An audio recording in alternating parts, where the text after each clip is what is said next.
उधर पीएम मोदी ने पश्चिम बंगाल के कृष्णानगर में अलग अलग परियोजनाओं का शिलान्यास किया है। रुक करते वहीं का कदम उठा रहे हैं। अभी कल ही मैं आरामबाग में बंगाल की सेवा के लिए उपस्थित था। वहां से मैंने करीब 7,000 करोड़ रुपए 7,000 करोड़ रुपीस इसकी विकास परियोजनाओं का लोकार्पण और शिलान्यास किया। इनमें रेलवे, पोर्ट, पेट्रोलियम से जुड़ी कई बड़ी योजनाएं थी और आज एक बार फिर मुझे करीब 15,000 करोड़ रुपए 15,000 करोड़ रुपीस उसके विकास कार्यों के लोकार्पण और शिलान्यास का सौभाग्य मिला है। बिजली, सड़क, रेल की बेहतर सुविधाएं बंगाल के मेरे भाई बहनों के जीवन को भी आसान बनाएगी। इन विकास कार्यों से पश्चिम बंगाल के आर्थिक विकास को गति मिलेगी।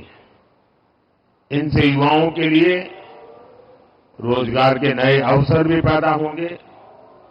मैं आप सभी को इस अवसर पर बधाई देता हूं, शुभकामनाएं देता हूं। साथियों, आधुनिक दौर में विकास की गाड़ी को रफ्तार देने के लिए बिजली बहुत बड़ी जरूरत होती है।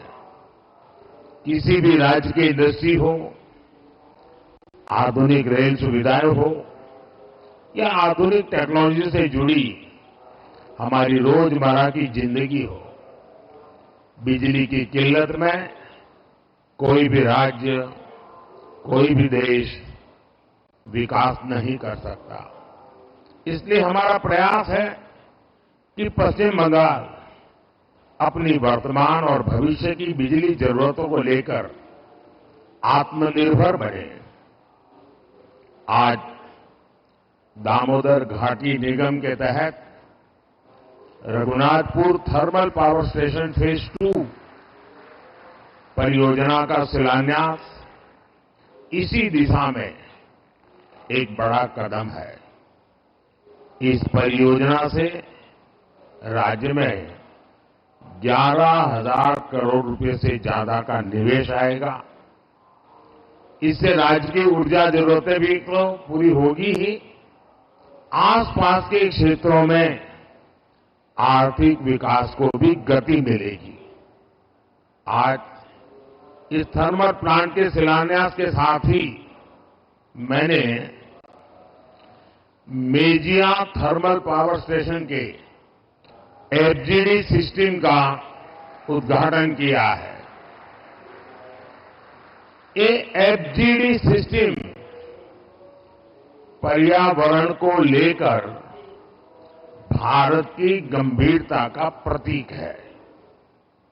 इससे इस इलाके में प्रदूषण को कम करने में बहुत बड़ी मदद मिलेगी।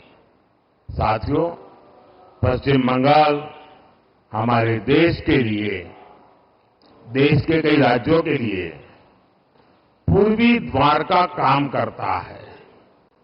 पूरब में इस द्वार से प्रगति की अपार संभावनाओं का प्रवेश हो सकता है।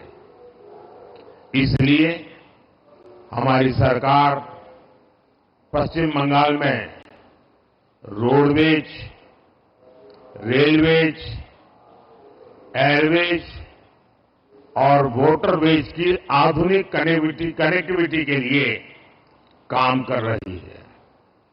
आज भी मैंने फरक्का से रायगंज के बीच नेशनल हाईवे 12 का उद्घाटन किया है। NH 12 का उद्घाटन किया है। इसमें करीब 2,000 करोड़ रुपए 2000 करोड़ रुपीस खर्च किए गए हैं। इस हाईवे से बंगाल के लोगों के लिए यात्रा की रफ्तार बढ़ेगी। फरक्का से रायगंज तक का जो पूरा सफर है वो 4 घंटे से घटकर आधा हो जाएगा। साथ ही इससे कालियाचक, सुजापुर, मालदा टाउन आदि शहरी इलाकों में यातायात की स्थिति भी सुधरेगी। जब परिवहन की रफ्तार बढ़ेगी तो औद्योगिक गतिविधियां भी तेज होगी। इसी इलाके के किसानों को भी फायदा पहुंचेगा। साथियों, इंफ्रास्ट्रक्चर के दृष्टिकोण से रेल पश्चिम बंगाल के गौरवशाली इतिहास का हिस्सा है, लेकिन इतिहास की जो बढ़त बंगाल को हासिल थी, आजादी के बाद उसे सही ढंग से आगे नहीं बढ़ाया गया। यही कारण है कि तमाम संभावनाओं के बावजूद बंगाल पीछे छूटता गया। पिछले 10 वर्षों में हमने उस खाई को पाटने के लिए यहां के रेल इंफ्रास्ट्रक्चर पर बहुत जोर दिया है। आज हमारी सरकार बंगाल के रेल इंफ्रास्ट्रक्चर के लिए पहले के मुकाबले 2 गुने से भी ज्यादा रुपए खर्च कर रही है। आज भी मैं यहां एक साथ भारत सरकार की 4 रेल परियोजनाओं को बंगाल को समर्पित कर रहा हूं। ये सभी विकास कार्य आधुनिक और विकसित बंगाल के हमारे सपनों को पूरा करने में अहम भूमिका निभाएंगे। मैं इस समारोह में और अधिक आपका समय लेना नहीं चाहता हूं, क्योंकि बाहर 10 मिनट की दूरी पर ही विशाल मात्रा में बंगाल की जनता जनार्दन इस कार्यक्रम में शरीक होने के लिए बैठी हुई है। वो मेरा इंतजार कर रही है और मैं भी वहां खुले मन से जम करके बहुत कुछ कहना भी चाहता हूं, और इसलिए अच्छा होगा कि मैं सारी बातें वहीं पर बताऊं। यहां के लिए बस इतना काफी है। एक बार फिर आप सभी को इन परियोजनाओं के लिए बहुत बहुत बधाई देता हूं। धन्यवाद जी।